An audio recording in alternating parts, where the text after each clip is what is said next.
অনেকেই বলছে যে জামাত ইসলাম দেশ চালাতে পারবে না, কিন্তু আমি একটা কথা বলি যে জামাত ইসলাম দেশ চালাতে পারুক আর না পারুক, এই সন্ত্রাসী দমন করতে পারবে, এটা আমি নিশ্চিত।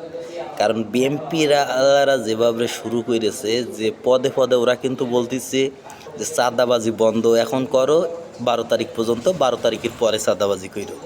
ওই একবারও তো বললো না যে চাঁদাবাজি বন্ধ হবে বা আমরা চাঁদাবাজি বন্ধ করব। তারা যদি দেশ চালাতে পারে, তাহলে শেখ হাসিনা কী করেছে? শেখ হাসিনা সে তো নিজের দেশের টাকা বিদেশে পাচার করেছে, কিন্তু সন্ত্রাসী তো করেনি। আর যা বিএমপি ক্ষমতায় আসলি চাঁদাবাজি দুর্নীতি দেশের টাকা বিদেশে রপ্তানি করবে দেখেন, কিন্তু বিদেশের টাকা দেশে আসবে না কখনো, দেশে এসে কোনো উন্নতি হবে না। এই উন্নতি যদি দেখতে চান তাহলে জামাত ইসলামে ভোট দিন।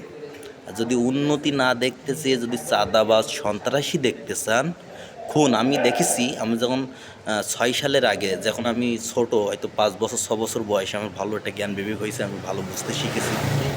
তখন দেখতাম যে রাস্তার ধারে এ জায়গায় ও জায়গায় মানুষের গলা কাটা, কারোর গলায় গুলি, মাথায় পিস্তল দিয়ে গুলি করা। এরম মানুষ আমি দেখেছি। আপনারা অনেকেই দেখেছেন কিনা বলতে পারবো না, আর দেখলে হয়তো বলতে পারবেন না। তো যাই করেন, নির্বাচন ভোট দেবেন, সাবধানে দিয়েন, যারে খুশি তারে দিয়েন, কিন্তু সঠিক জায়গাটায় ভোটটা দিয়েন। আমরা চাই সন্ত্রাসমুক্ত বাংলাদেশ হোক।